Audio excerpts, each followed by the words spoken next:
Muy buenas noches, bendiciones a cada uno de ustedes que se une a nuestro estudio bíblico el día de hoy, miércoles 6 de diciembre. Hoy hay mucho que abarcar, así que me gustaría que aprovecháramos el tiempo en este momento. Vayamos al trono de la gracia para poder encontrar el oportuno socorro, la gracia, la ayuda de nuestro Dios para abordar este tema tan bello y que ha sido tan rico para mí poder estudiar y sinceramente les digo con una gran emoción para compartirlo con todos ustedes.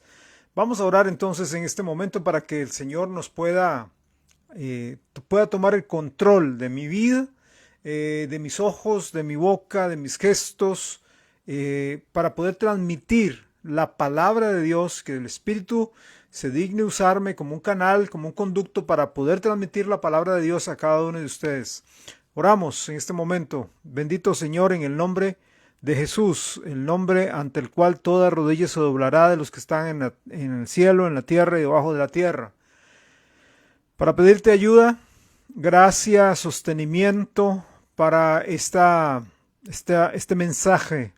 Gracias, Dios, por las verdades que se encuentran allí en la Biblia. Gracias, Dios, porque yo veo que estás presente, que te mueves, que nos enseñas. Es increíble la Biblia, lo viva que está. No es un libro obsoleto, no es un libro que quedó en el tiempo, sino que es un libro vivo. Es una palabra viva que nos lee a nosotros. Gracias, Señor, porque nos dejas este precioso libro, y ahora oro para que tú te glorifiques a través de la exposición de tu palabra. En el nombre de Jesucristo te lo pido y te lo dejo todo en tus manos. Amén. Bueno, nos toca hoy ver el último periodo de la historia, el periodo de la iglesia de la Odisea, que más o menos podemos ubicarlo entre el año 1900 hasta el arrebatamiento, hasta el rapto. O sea, nosotros estamos contemplados dentro de ese periodo. ¿Qué caracteriza a la iglesia de la Odisea? ¿Cómo podríamos llamar la iglesia de la Odisea? Hemos estado llamando, ¿verdad?, a cada periodo de la iglesia de una manera diferente, basándonos en las características que el periodo de esa iglesia ha tenido. Bueno, la iglesia de la Odisea podemos llamarla de la siguiente manera: es la iglesia apática y la iglesia apóstata. Apática y apóstata. El mensaje a la iglesia en la Odisea es la última de las 7 cartas a las 7 iglesias que nos dan un bosquejo de la historia de la iglesia expresado ahí en el libro de Apocalipsis. La aplicación histórica, recuerde que cuando estudiamos la Biblia debemos buscar aplicación histórica, aplicación doctrinal y aplicación espiritual. La aplicación histórica, bueno, estas 7 cartas se refieren a 7 iglesias locales que existían en Asia Menor, que literalmente estaban en ese tiempo durante la vida del apóstol San Juan y durante su ministerio. La aplicación doctrinal se refieren a iglesias locales, a congregaciones locales de creyentes en Cristo Jesús durante la tribulación. Y la aplicación espiritual se refiere a la historia de la época de la iglesia, desde el libro de Hechos en el primer siglo hasta el arrebatamiento de la iglesia. Bueno, estudiando la carta a la iglesia de la Odisea, el periodo en el cual nosotros nos encontramos, y usted dice, pero ¿por qué? ¿Cómo? ¿El periodo en que nos encontramos? ¿Cómo es eso? Bueno, yo le invito para que usted con una mente abierta y un corazón abierto pueda poner atención a las cosas que estoy diciendo, a las cosas que vamos a extraer de la palabra de Dios, y que usted mismo juzgue. Que usted juzgue por sí mismo si estamos o no estamos en ese periodo, si estoy o no estoy equivocado con respecto a esto. Bueno, este periodo en el cual nos encontramos, tenemos que entender una cosa, y es importante entenderla. Cuando estudiamos la época de Filadelfia, o sea, el periodo anterior, el espíritu de la mayoría de las iglesias esparcidas por el mundo era el mismo. Estamos hablando no solo de Casa de Pan, no estamos hablando de 10, 4, 20 iglesias, estamos hablando de las iglesias cristianas, la iglesia de Jesucristo esparcida por el mundo. Cuando estudiamos Filadelfia, ese espíritu, ¿verdad?, de amor, de pasión, de nuevo por la palabra de Dios, por el Señor y por las almas perdidas, era un espíritu que contagiaba, que estaba en todas las iglesias, ¿ok? Hoy no estamos en ese periodo. El espíritu que impera no es el mismo a nivel mundial. Podemos ver una que otra iglesia así. Podemos ver una que otra iglesia, gracias a Dios, por si las hay. Pero cuando nosotros estamos viendo las iglesias a nivel global, lo que vemos es ese espíritu del cual vamos a estar hablando en la era de la Odisea. La verdad es que son muy pocas iglesias que están ardiendo por el Señor. La verdad es que hay muy pocas iglesias que están comprometidas con el Señor. La verdad es que hay muy pocas iglesias que en serio aman al Dios, aman su palabra, aman las almas perdidas. Son muy pocas, la verdad es muy poca. Y podemos ver uno que otro cristiano así. ¿Ok? Hermanos amados, está en nosotros escoger vivir en el estilo de Filadelfia. Está en nosotros escoger amar con profundidad a Dios. Está en nosotros tener pasión y denuedo por leer, estudiar, predicar, enseñar, vivir la palabra de Dios. Está en nosotros el querer cumplir la comisión que el Señor Jesús nos encomendó de hacer discípulos de Él en cada rincón de este mundo. Y está en nosotros no permitir que el espíritu apático, tibio de la Odisea nos contagie. Está en nosotros. El nombre Laodicea quiere decir los derechos o la justicia del pueblo, ¿verdad? Los derechos y la justicia del pueblo. Es una época, la iglesia de Laodicea, es una época cuando la gente clama por sus propios derechos. Es una época de autoestima, autojustificación, autogratificación, egoísmo, ¿ok? La única cosa que le interesa a la iglesia de Laodicea es yo, mis derechos, los derechos del pueblo. Nunca antes en la historia de la humanidad ha habido tantos derechos como en este tiempo. Todo tiene derechos. Las ballenas tienen derechos, los tiburones tienen derechos, los perros tienen derechos, los gatos tienen derecho, y así sucesivamente todo tiene derecho. En la Odisea vemos el inicio de la gran apostasía y su desarrollo en los últimos días de la iglesia antes del arrebatamiento. Bueno, veamos la iglesia de los últimos días, ahí en Apocalipsis.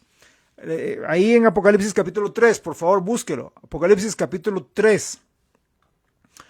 Busque ahí en su Biblia, por favor, Apocalipsis, el capítulo 3. Veamos entonces esta iglesia, la iglesia de los últimos días, la iglesia en este periodo de la Odisea. Apocalipsis capítulo 3, por favor. ¿Verdad? ¿Lo tiene por ahí? Apocalipsis capítulo 3, versículos 14 en adelante, ¿ok? Lo primero que quiero decirle antes de leer es cómo se presenta Jesús a la iglesia de la Odisea. ¿Cómo es que Jesús se introduce a la iglesia de la Odisea? Leamos poco a poco este texto. Vamos al versículo 14 primero. Apocalipsis capítulo 3, verso 14. Y vea lo que dice. Dice, escribe al ángel de la iglesia en Laodicea. He aquí el Amén, el testigo fiel y verdadero, el principio de la creación de Dios, dice esto. En cada pasaje de las 7 iglesias, el Señor se describe a sí mismo de una manera ilustrativa, mostrando las características que la respectiva iglesia necesita del Señor. La primera cosa que el Señor le dice a la Odisea acerca de sí mismo es que Él es el Amén. Eso es lo que dice ahí, ¿verdad? Escribe el ángel de la iglesia de la Odisea, aquí el Amén. Lo primero que dice es, yo soy el Amén. ¿Okay? La palabra Amén viene de raíces hebreas, de una palabra que implica final. Quiere decir, decir amén a algo es ponerse de acuerdo con lo que fue dicho antes. Es poner fin al asunto con certidumbre, con certeza. La palabra se traduce en el Antiguo Testamento como seguro, desierto, verdad. Así es o así sea. ¿Okay? La palabra equivalente en el Nuevo Testamento se traduce como desierto. Recuerda el famoso dicho que vemos en el Evangelio de Juan que el Señor Jesucristo repetía de vez en cuando, de cierto os digo, o sea, amén y amén. O lo que te digo es final, lo que te digo es cierto, lo que te digo es seguro. Y luego el Señor seguía. ¿Por qué es que Jesús dice que Él es el amén para la iglesia de la Odisea? ¿Cuál es el propósito de que el Señor diga que Él es el amén para nosotros? Ok, vamos a ver varios textos, así que vamos a ir rápido porque como digo hay mucho que decir. Proverbios capítulo 22, versículo 21. Mientras lo busca, quiero decirle, no vamos a terminar el estudio el día de hoy, vamos a terminarlo quizá la otra semana, pero es que hay mucho, es muy rico y yo quiero poder dárselo todo lo que pueda. Proverbios 22, 21. Dice, para hacerte saber la certidumbre de las palabras de verdad. Estamos en Proverbios 22, 21. A fin, o sea, esas palabras de certidumbre, a fin de que vuelvas a llevar palabras de verdad a los que te enviaron. Cristo es el amén para nosotros, para la iglesia de la Odisea, porque hemos perdido la certidumbre. El amén. El de cierto te digo, hoy todo es relativo. El de cierto te digo de las palabras de Dios. Hemos perdido la certidumbre de la palabra de verdad. Hemos dejado de lado la Biblia. La hemos dejado. En Mateo 24:35 dice, el cielo y la tierra pasarán, pero mis palabras no pasarán.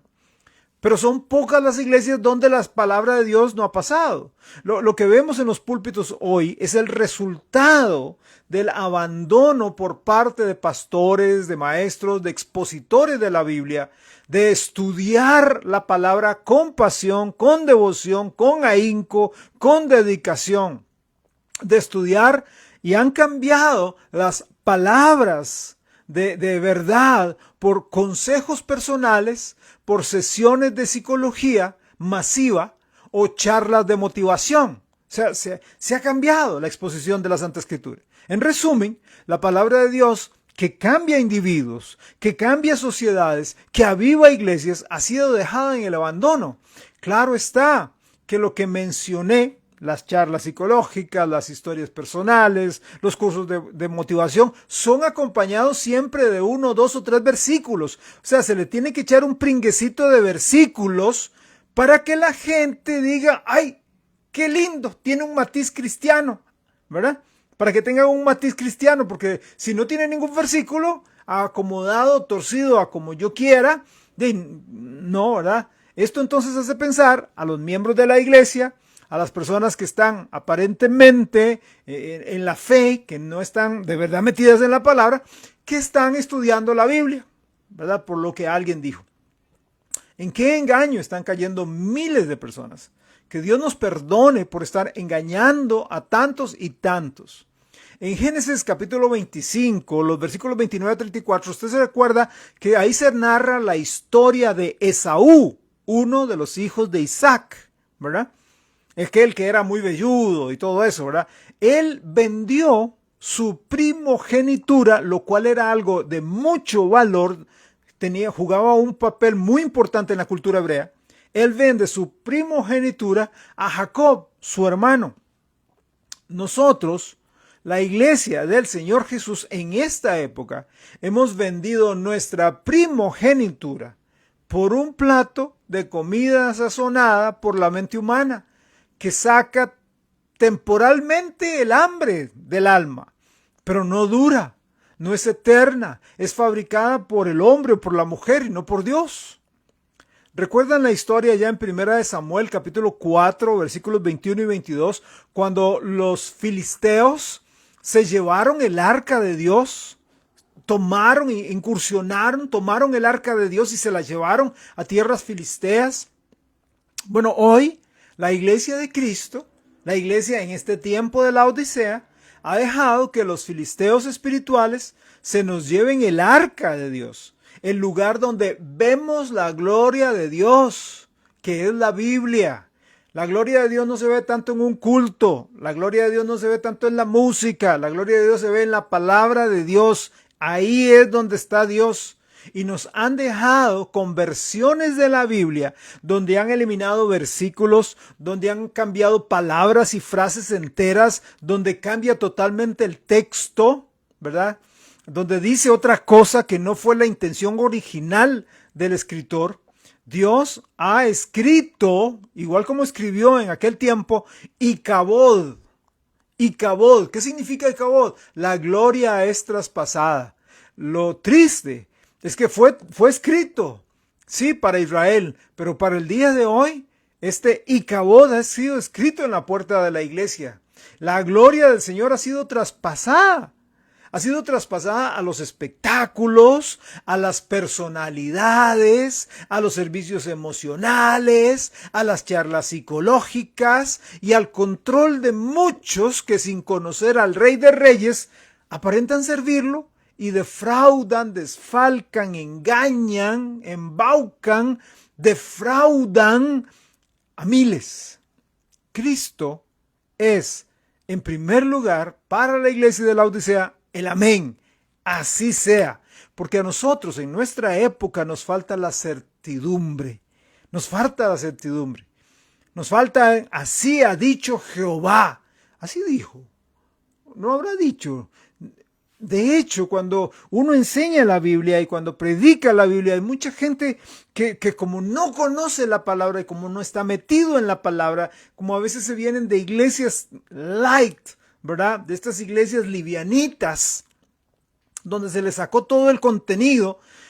Lo que pasa, entonces, cuando la gente escucha eso, de repente dice, ay, qué confrontativos. No, es que la palabra de Dios es confrontativa. Desde el Génesis, llama al ser humano y le dice, cuando andaba buscando el Señor a Adán, le dice, ¿dónde estás? O sea, necesitamos ponernos en acuerdo. Isaías dice, venid luego y estemos en acuerdo. ¿Ok? Venga y encaremos el asunto, no se esconda. ¿Ok? Pero también, si nosotros, Jesús no solamente se presenta como el amén, según leímos ahí en el versículo 14, también Jesús se presenta como el testigo fiel. Porque a la Odisea le falta la confianza, le falta un testigo fiel. Cristo es el testigo fiel porque Él nunca cambia. Cristo es el testigo fiel porque Él siempre va a decir la verdad. Segunda de Timoteo, por favor, capítulo 2, verso 13. Segunda de Timoteo, capítulo 2, verso 13. Dice, si fuéramos infieles, Él permanece fiel. Él no puede negarse a sí mismo. Es una característica de nuestros días, los días de la Odisea. Cristo es fiel a su iglesia a pesar de que ella no le es fiel a Dios. La iglesia, no estoy hablando solo de Casa de Pan, estoy hablando de la iglesia en general. Ahora, como digo y dije al principio, hay iglesias que estamos, porque Casa de Pan está tratando de vivir en el tiempo de Filadelfia, pero la iglesia, Casa de Pan, no soy solo yo, ni son 5, 10 o 15. La iglesia, Casa de Pan, la conforma cada uno de los miembros de la iglesia, cada una de las personas que llegan. Pero desafortunadamente no todo el mundo está enchufado como deberíamos estar enchufados. Y eso solamente la Casa de Pan y mencionando el resto de iglesias por todo lado. Hermana, usted que pertenece a otra iglesia, usted puede pensar en la membresía de su congregación. Cristo es fiel a la iglesia, aunque la iglesia no lo sea con él. No creemos en la fidelidad del Señor. No la creemos. Si la creyéramos, andaríamos por fe y no por vista, ¿cierto? No hay confianza en los cristianos hoy en día porque no creen que Jesús es el testigo fiel, que lo que dijo nunca cambia, aún con el paso del tiempo, que si Él dijo, yo te sostendré, yo no te dejaré. Los cristianos hoy, en el menor temblor que hay en sus vidas, en las menores pruebas, ahora sí, ¿qué voy a hacer? Parece que Dios no me ama y Dios no me quiere, porque no creemos sus palabras, porque no creemos, somos infieles a la fidelidad del Señor. Y porque no conocemos, ¿puede usted citar 2, 3, 4 historias de la Biblia en el Antiguo, en el Nuevo Testamento, que le afiancen a usted y diga, pues así como el Señor estuvo con José, el Señor también está conmigo? ¿Conoce las historias de José? Bueno, así como estuvo con Daniel, así como estuvo con los 3 hebreos en el horno. ¿Conoce usted las historias? Así como estuvo con Jonás en el vientre del gran... ¿Conoce usted las historias? Así como estuvo con Pablo y Silas en la cárcel, o como estuvo con Pablo en un naufragio, o cuando lo mordió una serpiente. ¿Conoce usted las historias de la palabra de Dios para que le den fe? Jesús es el testigo fiel, Él nunca cambia, aún con el paso del tiempo. Cristo es el testigo verdadero, porque a la iglesia de la Odisea, a nuestro tiempo, nos falta la constancia. No solamente Cristo es el testigo fiel, que nunca cambia, Él también es el testigo verdadero, porque lo que Él dice es 100% verdad. Él no lo dice solamente para motivarle a usted, Él no lo dice solamente para que usted se sienta bien, que se sienta bonito. No, Él lo dice para que usted lo meta en su corazón, lo meta en su mente y usted lo crea y viva con esa creencia. Primera de Corintios capítulo 15, versículo 58, por favor. Primera de Corintios 15, 58. Dice, así que hermanos míos amados, estad firmes y constantes, creciendo en la obra del Señor, siempre sabiendo que vuestro trabajo en el Señor no es en vano. Así que, o sea, puesto que Cristo ya dijo, y puesto que Él es el testigo verdadero, nosotros debemos estar firmes y constantes en la obra. Pero a la iglesia de la Odisea le falta constancia, le falta, porque ella no cree que Jesús es el testigo verdadero. La iglesia duda que la palabra es perfecta, que es pura, que es preservada, que es sin error, que es sin equivocación y que contiene las palabras individuales que Cristo quiere que nosotros tengamos. Dudamos, la iglesia de la Odisea duda que Cristo es el testigo verdadero, porque mucho cristianismo es un cristianismo emocional.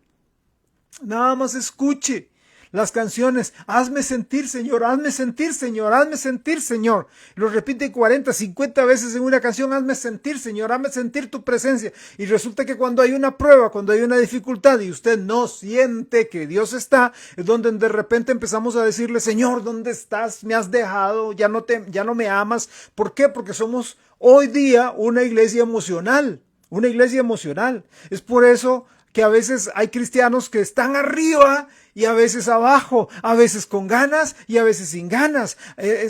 Hoy día tenemos gente, hermanos y hermanas, que son de arranque, ¿verdad? Son de arranque momentáneo.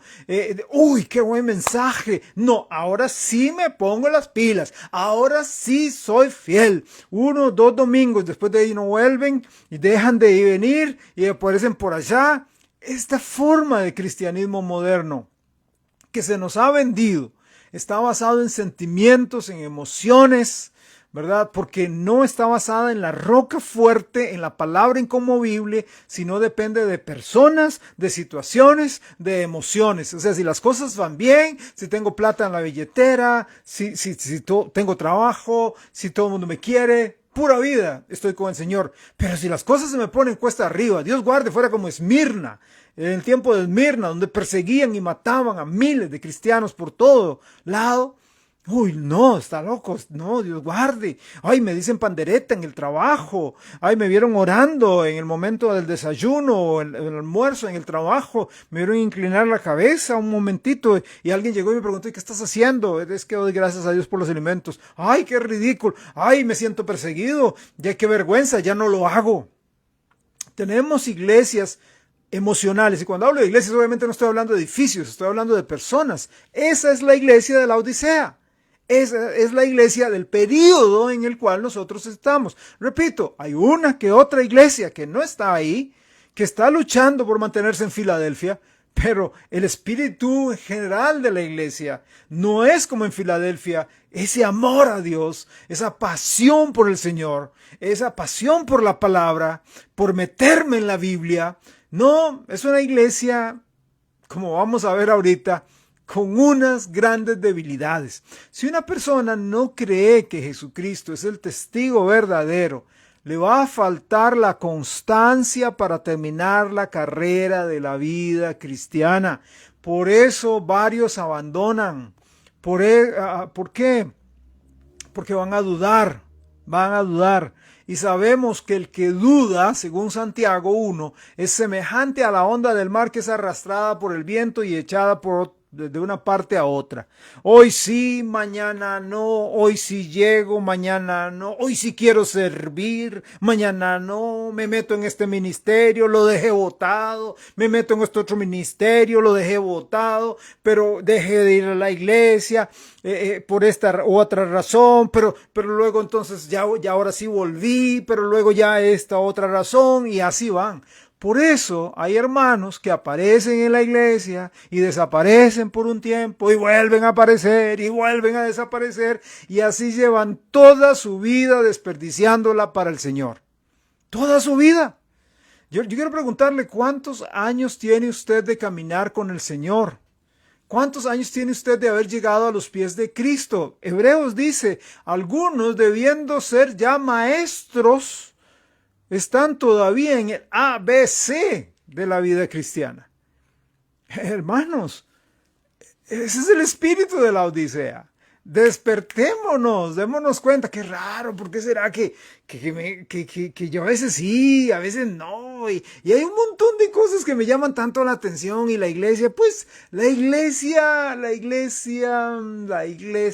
es un platillo más en el buffet. ¿Sí? Aquí hay arroz cantonés, arroz blanco, arroz a la jardinera, arroz con pollo, ¿verdad? Lo mismo. Hay el mall, el lavar el carro, limpiar la casa, chapear aquí, estudiar, ir a la universidad, las clases, ir a la iglesia, jugar un partido, ir a la playa, ir a la piscina, ir a conocer el volcán. Hoy voy a escoger la iglesia.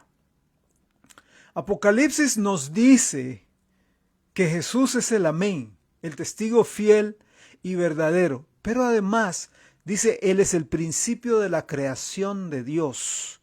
Y sabe, dice esto y se lo dice a la Odisea porque a la Odisea le falta coraje. A la Odisea le falta coraje, se lo explico. Este versículo no dice, repito, no dice que Cristo fuera la primera cosa que Dios creó. No dice. Dice que toda creación originó o tuvo su principio en Cristo Jesús. Todo sale de Él, todo parte de Él. Colosenses 1:16. Colosenses 1:16. Dice así, porque en Él, ¿quién es Él? Jesús, Jesucristo, porque en Él fueron creadas todas las cosas, en Él, en Cristo fueron creadas todas las cosas.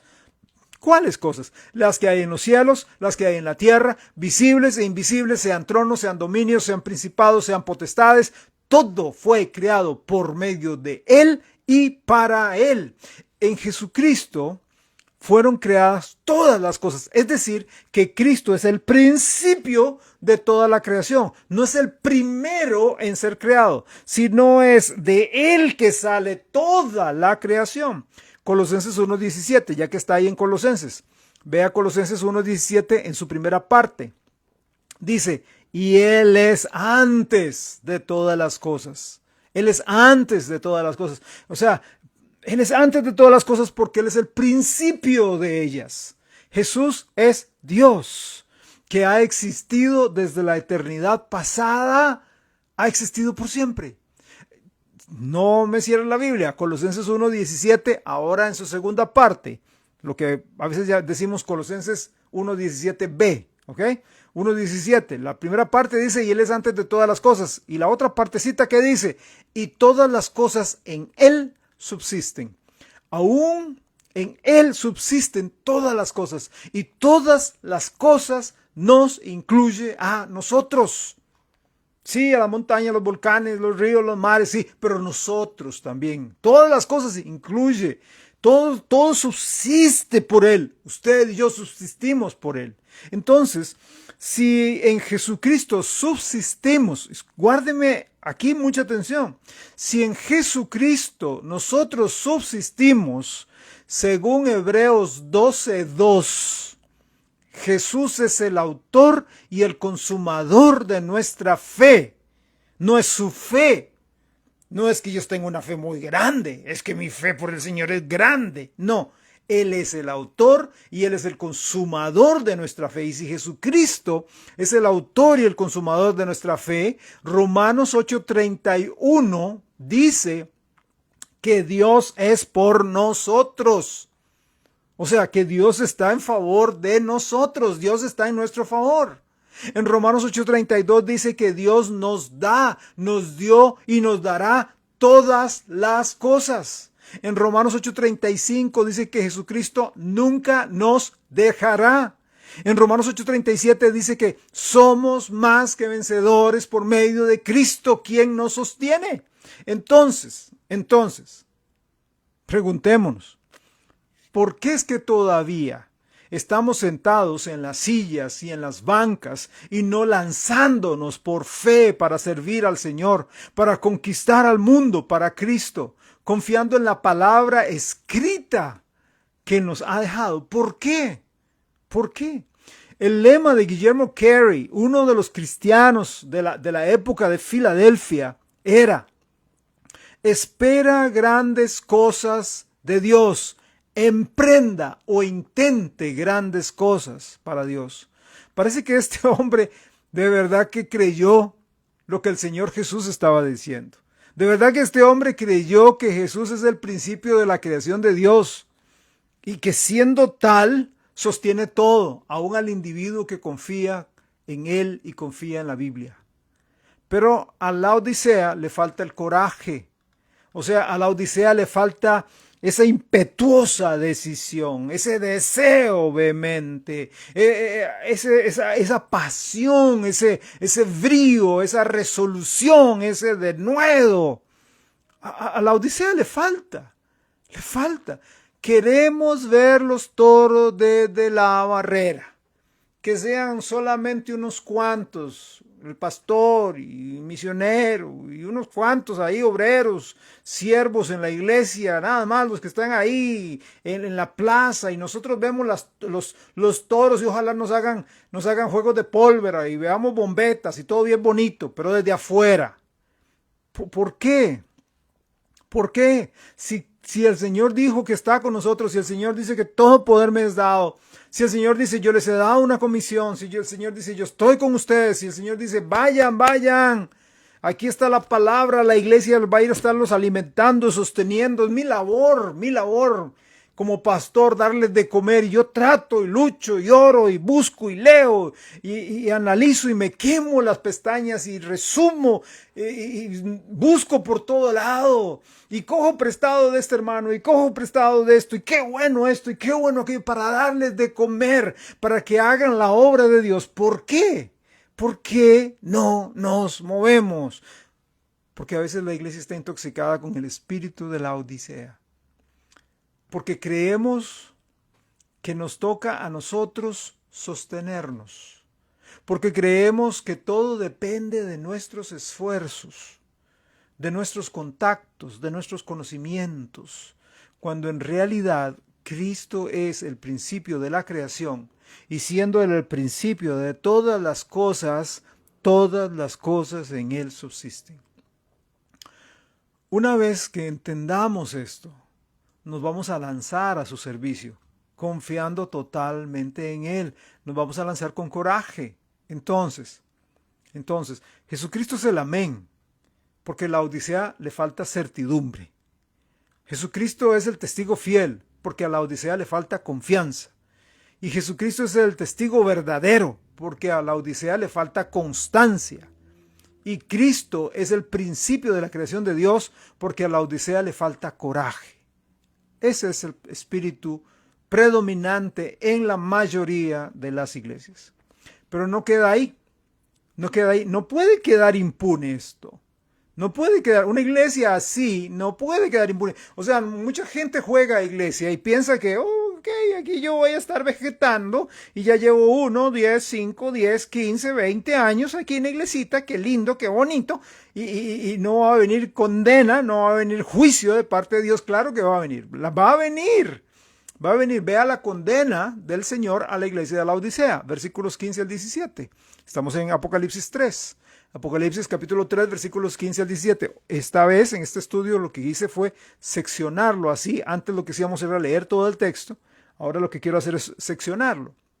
Versículos 15 al 17. Yo conozco tus obras, que ni eres frío ni caliente. Ojalá fueses frío o caliente. Pero por cuanto eres tibio y no frío ni caliente, te vomitaré de mi boca. Porque tú dices, yo soy rico y me he enriquecido y de ninguna cosa tengo necesidad. Y no sabe que tú eres un desventurado, miserable, pobre, ciego y desnudo. Como Dios es justo y no puede pasar por alto el pecado de la apatía, porque ese es el pecado que reina en la iglesia, en la Odisea, la apatía, ¿verdad? Hay una condenación o hay una pena para la iglesia de la Odisea. Y la encontramos en esos versículos 15 al 17. Ahora bien, sabemos que para un hijo de Dios no hay condenación al infierno. No hay condenación. Romanos 8.1 es muy claro. Ahora pues ninguna condenación hay para los que están en Cristo Jesús, ¿verdad? Ninguna condenación hay para los que están en Cristo Jesús. No hay condenación en el infierno. Así que como cristianos, personas nacidas de nuevo, no debemos temer el infierno. Entonces, ¿a cuál pena, a cuál sentencia, a cuál condenación se está refiriendo o me estoy refiriendo? La pena o la condenación de un cristiano es la pérdida de su recompensa por haber andado conforme a la carne y no conforme al Espíritu.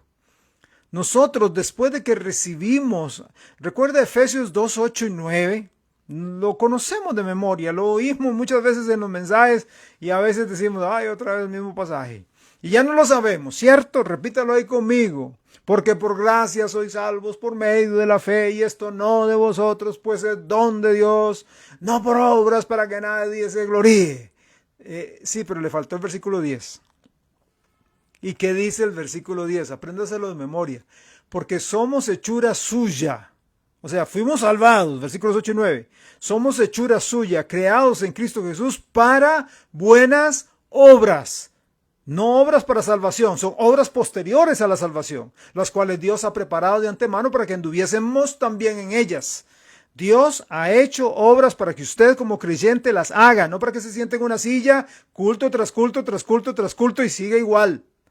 Primera a los Corintios, capítulo 3, versículo 15. Primera a los Corintios, capítulo 3, verso 15. Dice, aquí está hablando del tribunal de Cristo, del Bimá, cuando el Señor juzgará a los creyentes, no para enviarlos al infierno, no, ya nosotros no vamos, eso es el trono blanco, pero el tribunal de Cristo es para recompensas, para recompensar la fidelidad.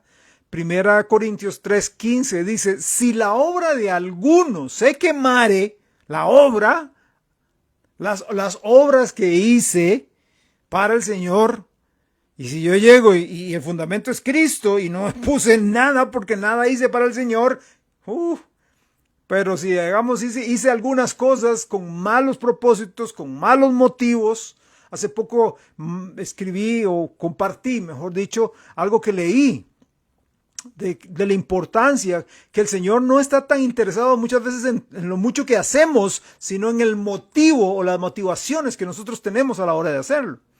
Bueno, si la obra de alguno se quemare por una mala motivación, por un mal motivo, él sufrirá pérdida, si bien él mismo será salvo, aunque así como por fuego. La salvación no está en duda, aquí la salvación no se pone en una balanza, salvo, pero sin nada en el cielo, sin recompensa en el cielo, sin premio en el cielo, y el Señor quiere recompensarnos.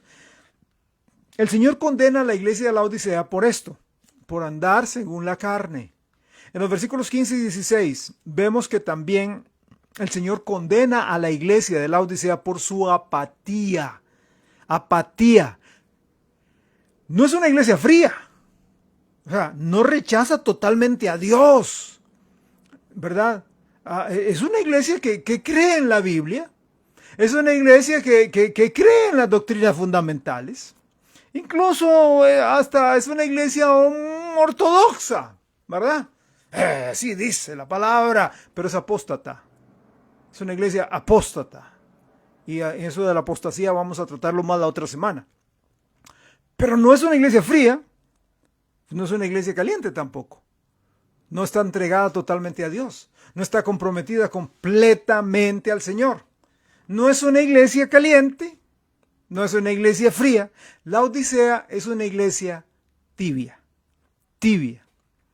Es una iglesia apática, es una iglesia mediocre, que hace las cosas a medias, es media entregada a Dios. Entrego hasta cierto punto, no me voy a entregar totalmente, por favor, Freddy. No, hay cosas que a mí me gustan. O sea, sí, yo me compré el segurito contra infierno por aquello, ¿verdad? Que el Señor me mande a llamar en algún momento ya. Señor, aquí tengo el seguro, ¿verdad? Yo lo compré. Aquí está el segurito contra infierno. No me puedes mandar, tengo a Jesús. Pero Señor, hay tantas cosas del mundo que me gustan. Hay tantas cosas del mundo que me atraen.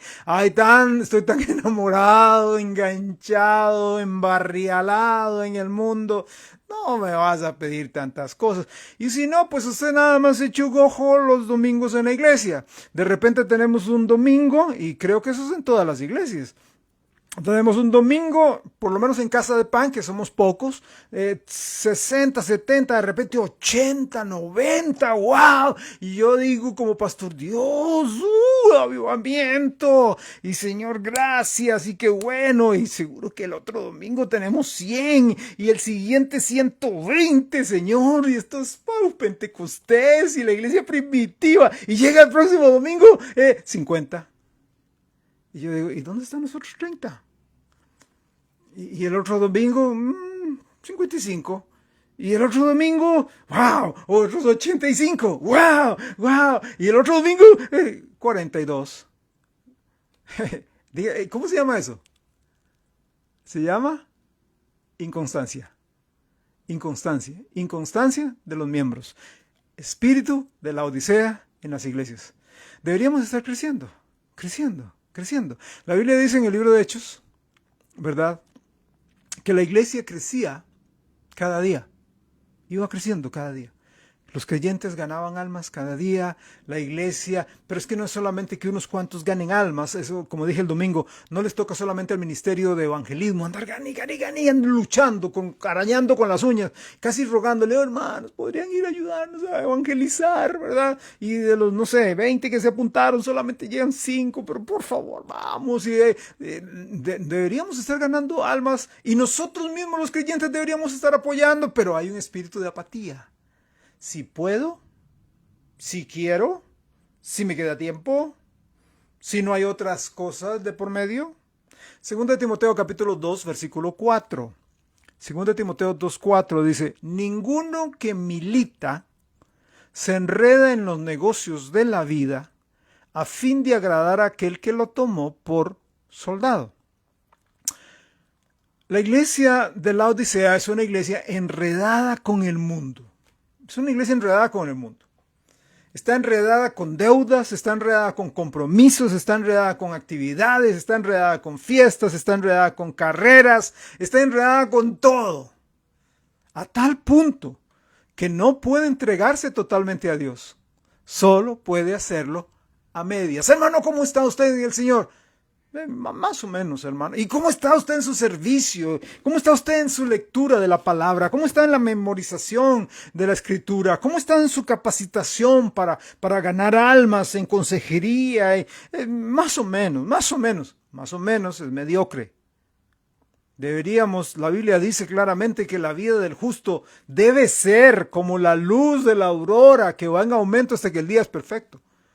O sea, a las 3 de la mañana está todo oscuro, pero si va a las 3:30 ya hay un halito de luz, a las 4 ya hay un poco más y así sucesivamente. Pero qué problema es cuando si usted llega y dice que raro, no ha salido. Salió a las 8, a las 9 de la mañana está esto clarísimo y a las 11 de todo oscuro otra vez. ¿Qué pasó? No, es que me devolví, dice el sol, no, es que me devolví. No, así no funciona. ¿Cuántos de los que me están oyendo esta noche están en la misma condición? De Casa de Pan o de cualquier otra iglesia.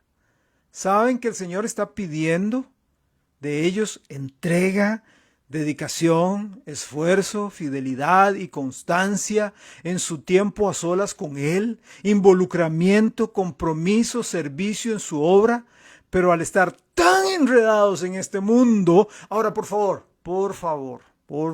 no piense cuando hablamos del mundo solo en lo feo. Drogas, alcohol, sexo ilícito, ¿verdad? Metido en bares. No, no, no, no.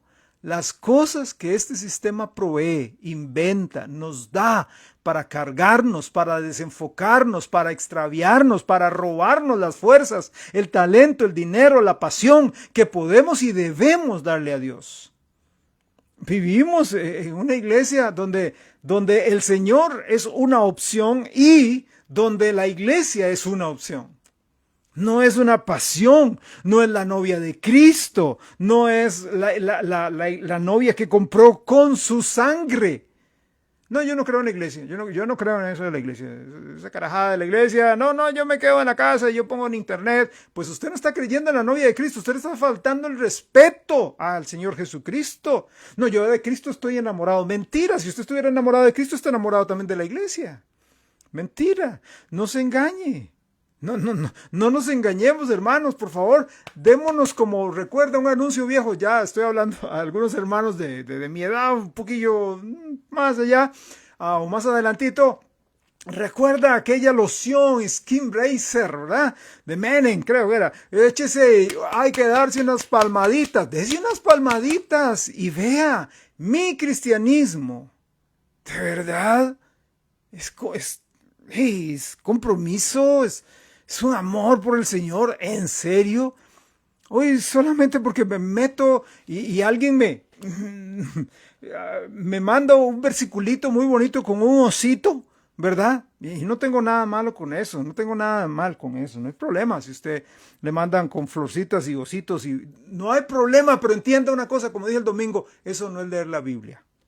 O sea, si usted quiere hacerlo, bien. Si quiere mandarlos, hermano, bonito, qué lindo. Hágalo, bien, qué bonito. Pero entienda, eso no es leer la Biblia. Ya hice mi devocional. Yo leí ese muñequito que salía Pinocho y ahí decía, todo lo puedo en Cristo que me fortalece. Y ya la nariz de Pinocho no era grande, sino que se le encogía. Qué lindo. No, está bien, pura vida. Pero eso no es leer la Biblia, eso no es estudiar la Biblia. Usted no va a ser un cristiano fuerte por solo eso, ¿ok? Entiéndalo, compréndalo, ¿ok? Hay tantas personas que están enredadas en los negocios de la vida. Están tan involucrados, tan engolosinados, algunos hasta fascinados con las cosas temporales que este mundo ofrece. Es que mi trabajo, usted trabajará hasta cuando quiera el patrón, el dueño de la empresa o la junta directiva que usted trabaje, hasta cuando llegue a un punto de rendir, y llegará el momento en el cual le dirá muchas gracias, aquí están sus prestaciones, váyase, porque necesitamos una sangre joven. Ya vienen otros jóvenes, vienen los millennials y los trimillennials, y quién sabe cómo les irán a llamar, los marcianos, no sé, pero ahí viene una nueva generación y estos son, mire, así, y usted ya está viejo, ya está canoso, ya se le olvidan las cosas, ya va lerdito al hacer el inventario. Entonces, no, en cambio estos, mire, vuelan y llevan su tablet y y usted apenas va con el lapicero y con el lapicillo ahí buscando, ahí como sumando, ahí como cuando iba a la panadería y a la pulpería y apuntaba ahí 3 más 4 más 8. No, hombre, pero estamos engolosinados, que mi trabajo es que es temporal. De aquí, digamos que usted tenga 30 años. En 70 años usted no estará en su trabajo. En 60 años usted no estará en su trabajo. Su trabajo es temporal. Ese montón de horas, y no estoy diciendo, pastor, estoy diciendo que entonces, que como estamos en la iglesia de la Odisea, yo tengo que dejar de trabajar. Yo no estoy diciendo eso. Trabaje, sea un ejemplo, pero no lo ponga prioritario. Que no sea más importante que Dios, que no sea más importante que el ministerio. No, es que, pastor, es que yo no voy a ir al culto, no voy al estudio el miércoles, no voy a ir a los jóvenes, porque es que yo estoy estudiando en la universidad. Oiga, como si usted fuera el único que estudia en la universidad, joven. Perdone que le diga, y papá y mamá, perdone que le hable así de clarito, porque algunos hemos estudiado en la universidad y no faltamos a un culto, y trabajábamos afuera y estudiábamos en la universidad. Lo que pasa es que no era nuestra prioridad, y no es nuestra prioridad. Al pastor está diciendo que no estudien, que la universidad del diablo. Yo no estoy diciendo eso, yo estoy diciendo que se prepare bien, pero que ponga las prioridades, que usted diga, hay cosas que son importantes, Dios es importante, la familia es importante, la iglesia es importante. Por una hora y media, 2 horas que usted falte de estudiar y se vaya, apague el teléfono y vaya a la iglesia. Y luego no llegue al teléfono, ni llegue al streaming, ni llegue a ver los partidos, sino métase en sus estudios y va a ir que le va a ir bien. Busque primeramente el reino de Dios, no es una promesa. Busque primeramente el reino de Dios y su justicia y todas estas cosas le serán añadidas. ¿No dice eso el Señor? Pues si lo cree, entonces vívalo, vívalo. Pero vivimos en la Odisea. Vivimos en una época permisiva, en una época donde todo el mundo tiene el derecho. Proverbios 22:7, por favor, Proverbios 22:7, dice la palabra de Dios, Proverbios 22:7, el rico se enseñorea de los pobres, y el que toma prestado es siervo del que presta. Muchos están tan bien metidos en las deudas que les cuesta sacar el tiempo de sus agendas para liderar un ministerio o servir en alguno. Y una gran mayoría están tan metidos en deudas que les cuesta sacar sus diezmos o una ofrenda proporcional a su salario porque deben por todo lado y no conocen lo que es la paz financiera, como si fuera Dios el que les hubiera dicho que comprara eso, como si fuera Dios el que los metió en esas deudas. Fue usted el que se metió, sin consultar a Dios, sin buscar a Dios, pero sin embargo usted le roba a Dios para pagarle a los ricos, a los bancos, a las entidades financieras, a los que le prestaron la plata. El espíritu de nuestra época es un espíritu de apatía, de mediocridad, de mediocridad. Démonos cuenta de ello y cuidémonos de ello. Lo que el Señor quiere es una consagración total. Eso es lo que el Señor quiere. Lucas capítulo 14, versículo 33. Lucas 14, 33. Así pues, cualquiera de vosotros que no renuncia a todo lo que posee, no puede ser mi discípulo. ¿Es claro o no? Pero pastor, si hago eso, tal vez no voy a tener un montón de cosas. Tal vez no me voy a poder dar de algunos gustitos. Hermano, tenemos una eternidad, tenemos un milenio, tenemos una eternidad con Cristo en el cielo y quién sabe que hay un montón de cosas más para disfrutar. Sí, puede ser que aquí en la tierra no, pero les digo la verdad, sin embargo, Dios ha sido fiel. Le voy a contar algo, aquí voy a abrir mi corazón, ¿ok? Voy a abrir mi corazón. Nosotros desde que nos casamos, ya llevamos 22 años de casados, creo, que no me regañe mi esposa. No hemos tenido un horno de microondas. ¿Y qué? Se nos cayó el mundo. Se nos cayó el mundo. Los primeros años no teníamos juego de sala.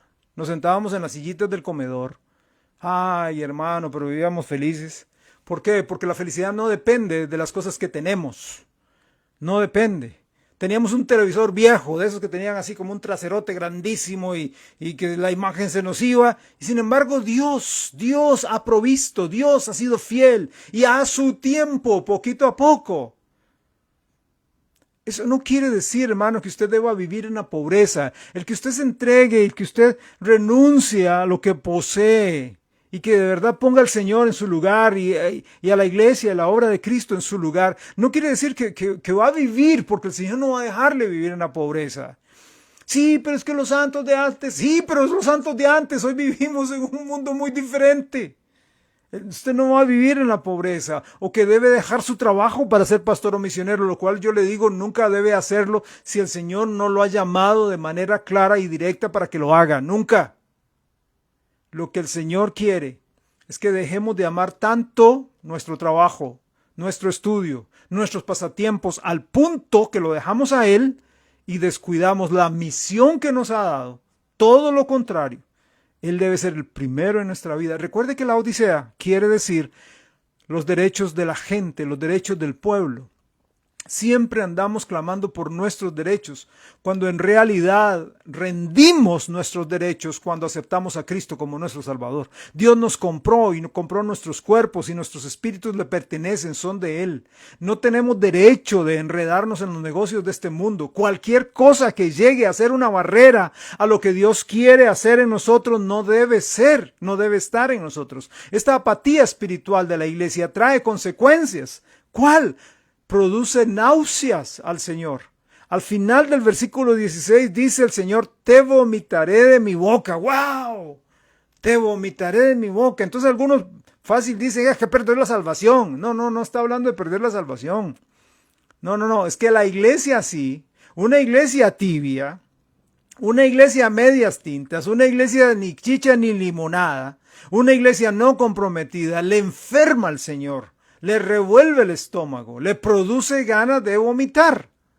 Si leímos con atención el versículo 15, notamos que el Señor va a los extremos. Dice, ojalá fueras frío, un extremo, o fueras caliente, otro extremo. Ojalá que estuvieras perdido en el mundo para que la luz de Cristo te alumbre. U ojalá que estuvieras ardiendo por mí, consagrado a mí. Pero no eres ni uno ni el otro, ni tibio, eres tibio. Apático, mediocre. Esta es una expresión muy fuerte por parte del Señor para una iglesia que no es ni chicha ni limonada, que es más o menos. En el versículo 17, en su primera parte, notamos que la apatía resulta en materialismo. La apatía siempre resulta en materialismo. Dice ahí, versículo 17, capítulo 3 de Apocalipsis, porque tú dices, yo soy rico, y me he enriquecido. Y de ninguna cosa tengo necesidad. La Odisea es una iglesia rica en las cosas del mundo. La última iglesia, antes del arrebatamiento, se destaca por su riqueza material. Nada más eche un ojo, ¿sí? La revolución industrial ha provisto bienes materiales al alcance de la mayoría de las personas. Ha creado un materialismo que está destruyendo la iglesia, así como el cáncer destruye un cuerpo.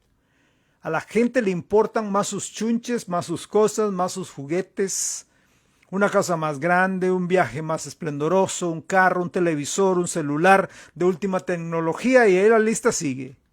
Pero no le importan tanto las cosas de Dios, no le importa conocer su Biblia, no le importan las almas perdidas, los cristianos nuevos que necesitan a un mentor, lo necesitan a usted o mentora espiritual. No tenemos tiempo para esto. No, hay que estar trabajando y produciendo y haciendo. Estamos demasiado enredados en los negocios del mundo. ¿Y todo esto para qué? Para comprar un nuevo juguete o vivir en una buena casa, tratar de tener todas las comodidades que nos merecemos. Yo me la merezco. La apatía hacia las cosas de Dios resulta en materialismo. Es una característica de la época en la que vivimos. Note que el versículo dice, porque tú dices y no sabes. Ese es nuestro problema. Ese es el espejo de la iglesia de nuestro tiempo. Tú dices, no sabes. Decimos, no sabemos. La apatía no solamente resulta en materialismo, sino también resulta en pobreza espiritual. En la segunda parte del versículo 17 dice, y no sabes. Tú dices, yo soy rico, y no sabes que eres un desventurado, miserable, pobre, ciego y desnudo. Es la realidad de la iglesia de hoy. La iglesia de la Odisea dice que es rica, pero realmente es pobre. Pobre en conocimiento bíblico. Pobre en conocer la Biblia. Hay gente que es experta en Juan 3:16, pero la Biblia no es solo Juan 3:16 ni Salmo 23. Es lo opuesto de lo que vimos en Esmirna, en Apocalipsis 2:9. Ellos eran una iglesia pobre en las cosas del mundo, pero eran ricas en las cosas de Dios. La apatía de la Odisea ha resultado en una pobreza espiritual. Aunque es un periodo de mucha riqueza física, vea los auditorios, vea los auditorios que se han construido aquí en Costa Rica, no vamos muy largo, aquí en Costa Rica, auditorios bellísimos, donde llega una gran cantidad de gente, conocen la Biblia la gente, están sirviendo al Señor, están aprendiendo la palabra, entraron a esas puertas y salen de esas puertas para servir al Señor, no conocen su Biblia. Viene uno ahí que es un apóstol, viene otro que es un profeta, y viene otro y todo el mundo, ¡ay! No sé qué, y son llevados por todo bien, toda doctrina. Y Pastor Fred, dígame una cosa, es que yo estuve leyendo y entonces lea su Biblia. Hay gente que no lee su Biblia, no la estudia. A la iglesia de la Odisea se le llama desventurada, o sea, desgraciada, que por cierto es otra palabra fuerte de parte del Señor. También es llamada miserable, o sea, infeliz, sin valor, sin fuerza, perverso, abyecto, vil, es pobre, o sea que no tiene nada. Además se le dice que es ciega.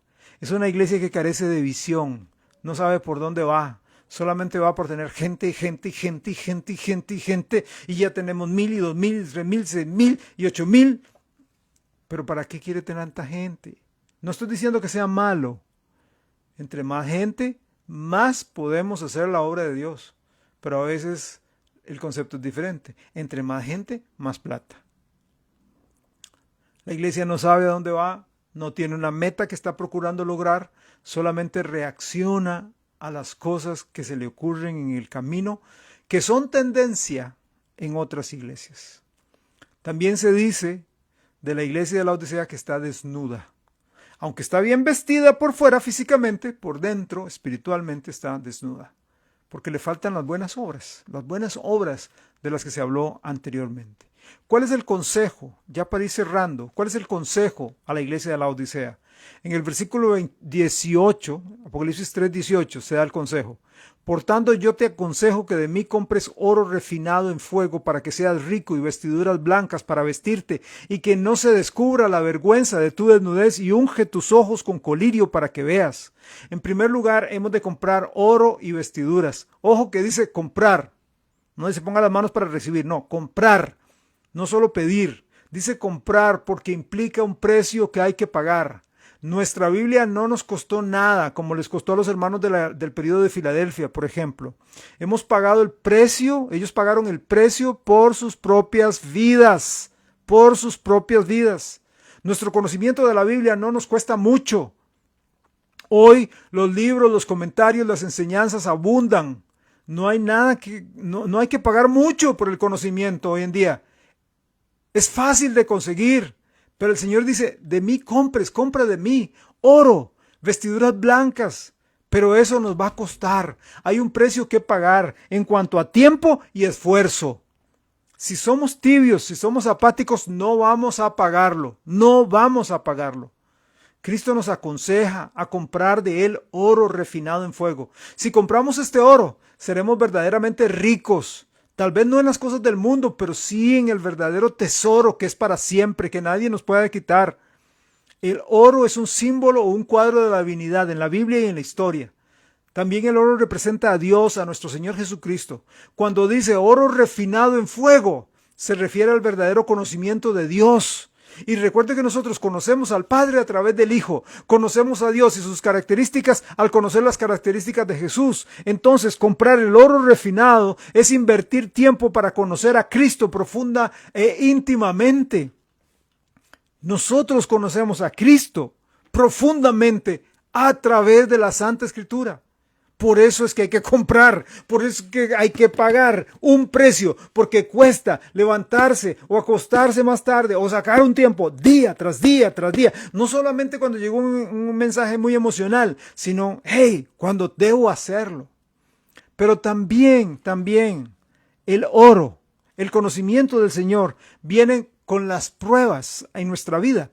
Primera de Pedro 1 dice en versículo 7, para que sometida a prueba vuestra fe, mucho más preciosa que el oro, el cual, aunque perecedero se prueba con fuego, sea hallada en alabanza, gloria y honra cuando sea manifestado Jesucristo. ¿Por qué tiene que ver con las pruebas? Porque es durante las pruebas que el conocimiento académico o teórico se convierte en conocimiento verdadero o vivencial. Porque tenemos que confiar en la persona de Jesucristo para atravesar por esa prueba, esa aflicción, ese dolor, esa tentación. Pero hoy, como vivimos en la Odisea, ay, es que yo pensé que era diferente, ay, es que vea qué prueba, ay, es que vea qué tentación, yo mejor me aparto, yo mejor dejo las cosas botadas, después me aparezco por allá y vuelvo otra vez en esta rueda de Chicago, arriba, abajo, esta montaña rusa. Recuerda lo que dijo Job. Una cosa es conocer al Señor de oídas y otra cosa es que nuestros ojos lo vean en medio del horno de la prueba moviéndose. Así compramos nosotros oro, pasando el tiempo en la Biblia, conociendo a Cristo, un tiempo a solas, un tiempo de relación con el Señor en oración y también a través de la prueba, de la dificultad, de la aflicción, porque eso nos ayuda a que lo que entró a la cabeza baje al corazón, lo académico se vuelva personal. Pero también dice que nos aconseja a comprar vestiduras blancas. No tengo el tiempo ahora, sé que me he pasado, pero quiero que me den un poquito me presten un poquito su corazón y su tiempo más. Allí en Apocalipsis 19, no lo voy a leer, nada más lo cito, versículos 8 y 14. Apocalipsis 19, 8 y 14. Se habla que las vestiduras blancas, las vestiduras de lino fino, limpio, resplandecientes, son las acciones justas de los santos. Nosotros los cristianos tenemos que comprar oro y también comprar vestiduras, hacer acciones justas. Tenemos que vivir como cristianos, tenemos que honrar el nombre que tenemos, ese apodo que se nos dio de cristianos, Cristos en pequeño. Ahora, en segundo lugar, dice que debemos ungir nuestros ojos con colirio.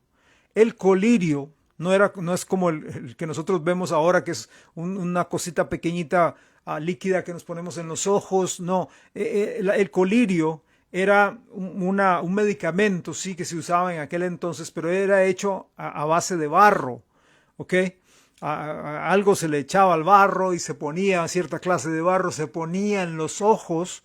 Entonces, recuerda al Señor Jesús allá en Juan 9, donde había un ciego, él escupió, hizo barro y se lo puso a la persona, se lo puso al ciego y luego le dijo, ve al estanque, lávate, ¿verdad? Ve al estanque y lávate. Qué tremendo cuadro. Nosotros necesitamos ungirnos con colirio, tenemos que no andar por vista, sino andar por fe. Tenemos que andar tapándonos los ojos y luego ir al estanque de la palabra de Dios y leer para que nuestros ojos se abran. No andamos por fe hoy, debemos andar por fe y no por vista. ¿Qué nos toca hacer para concluir? Capítulo 3, versículo 19. ¿Qué nos toca hacer? Dice, yo reprendo y castigo a todos los que amo. Sé pues celoso, arrepiéntete. Sé celoso.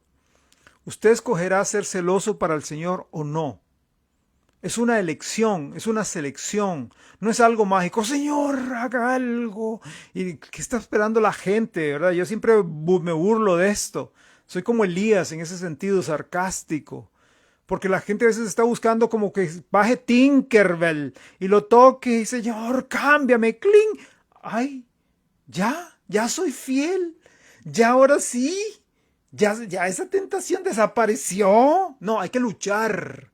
Hay que luchar a brazo partido para decir no, y sí a Cristo. Y voy a ir a la iglesia y no me voy a meter tanto en los negocios de esta vida. Voy a buscar las maneras, voy a buscar consejería si fuera el caso. No quiero ser tibio, mucho menos frío, porque ser frío es casi ser un converso.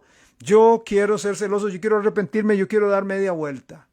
¿Cuáles son las condiciones de esa comunión para tener una comunión así? Apocalipsis 3:20. He aquí yo estoy a la puerta y llamo. Si alguno oye mi voz y abre la puerta, entraré a él y cenaré con él y él conmigo. Primero hay que oír. El Señor está a la puerta y está llamando. Hoy el Señor, a través de mí, como su siervo, como su conducto, como su tubo, el Espíritu Santo está llamándolo a usted. Sea celoso, arrepiéntase. El Espíritu Santo está tocando la puerta de usted, creyente. Estoy hablando a la iglesia de la Odisea en nuestros días, para que volvamos a la iglesia de Filadelfia, para que nos volvamos al Señor de corazón, que nos demos cuenta de que estamos apáticos, estamos comprometidos con este mundo. Sí, vamos a la iglesia, claro, de vez en cuando. Sí, no constantemente. Sí, no estoy con las pilas puestas. A veces me conecto, a veces no me conecto. A veces voy al estudio, a veces no voy al estudio. A pesar de la tecnología, a pesar de que los estudios están acá. Yo a veces, sinceramente, a veces estoy tentado de decir, ay, yo tengo ganas como de quitar ya los estudios acá y ir al templo ok, si usted llegó, bien, fantástico. Porque a veces yo siento que la gente ni le importa si están en Facebook, ni le importa si están en YouTube. Hay que oír la voz del Señor que está tocando y hay que abrirle la puerta. Y dice, entraré a Él y cenaré con Él y Él conmigo. Porque cenar, como dije el domingo pasado en la iglesia, cenar en los tiempos de Cristo, en los tiempos bíblicos, era tener comunión, compartir, comunión, compañerismo. El Señor eso es lo que quiere tener con la iglesia de la Odisea, comunión. ¿Recuerda cómo empezó las iglesias? En Apocalipsis 2, ¿cómo empezaron? Jesucristo estaba en medio y todas las iglesias alrededor. ¿Dónde termina Jesús hoy? Afuera de la iglesia, tocando, diciendo, iglesia, me dejan entrar. Igual hoy. Iglesia, ¿podrían parar un momentito la psicología? Iglesia, ¿podrían parar un momentito los pensamientos de hombre? ¿Podrían parar un poquito la pachanga que se tienen cristiana? ¿Podrían parar un momento todos los conceptos humanos que tienen? De crecimiento de la iglesia, de administración de la iglesia. ¿Podrían parar un momento todo eso y dejarme entrar? Yo soy el dueño de las iglesias. Por favor, déjenme entrar. Así está el Señor, tocando. Pero lo dejamos afuera. Hermanos, desafortunadamente, debemos luchar contra este mal espíritu hoy. Ese espíritu de apatía, de pereza, de procrastinación, de estar posponiendo lo que sabemos que debemos hacer. Lo que vemos en la mayoría de los creyentes hoy es que no hay afán para estar con el Señor, no hay tiempo para pasar con Él. Jesús está llamando, no para salvación, está llamando para comunión. Y el versículo 21 dice, al que venciere yo le daré una corona. Pero para que tener la corona hay que vencer. Hermanos, hay que vencer. Hay que ponernos las pilas. ¿Y cómo termina el texto? Apocalipsis 3:22. El que tiene oídos para oír, oiga. Porque su herencia depende de oír y de abrir la puerta. El cristianismo y la vida verdaderamente gozosa de Juan 10:10, abundante y rica, depende de oír y abrir la puerta. Dígame si no estamos en la iglesia de la Odisea. Viéndose a sí mismo, honestamente, dígame si no estamos en el periodo de la iglesia de la Odisea. Hoy tenemos cualquier cantidad de gente que dice ser cristiana en este país. Y vea cómo va el vandalismo, la ignorancia, los asesinatos, la drogadicción. Entonces, ¿de qué nos sirve tener tantos que dicen ser cristianos si no estamos influyendo en el país? Lo que pasa es que son un montón de apáticos. Somos un montón de apáticos. Hermanos, cambiemos. En el nombre de Dios, por amor a Dios, cambiemos. Padre, en el nombre de Cristo Jesús, yo te doy las gracias por tus bendiciones. Dios amado, ayúdanos a ser diferentes. Danos un llamado a cambiar, a salir de la mediocridad, de la apatía, de las excusas. Es que por esto, es que por aquello, es por aquí, es que por allá. No. Padre, el tiempo pasa, los días, meses, años se van, envejecemos y tarde o temprano moriremos. ¿Y qué hemos hecho? ¿Qué legado espiritual hemos dejado? Perdónanos por ser apáticos. Perdóname porque hay momentos en los que he estado apático, he estado aburrido, he estado seco. Haz arder mi alma, como dice aquella canción cristiana, hazla arder, oh Dios. Hazme un testigo verdadero. Señor, en nombre de Cristo te pido que los hermanos que escucharon y que escuchen este mensaje sean avivados. En Cristo Jesús. Amén. Gracias a cada uno de ustedes por prestar atención, por unirse en este estudio. Deseo que las ricas y abundantes bendiciones de Dios lleguen sobre usted. Que Dios les guarde, que tengan una linda noche. Les amamos en el Señor y reciban un abrazo de nuestra parte. Bendiciones. Buenas noches.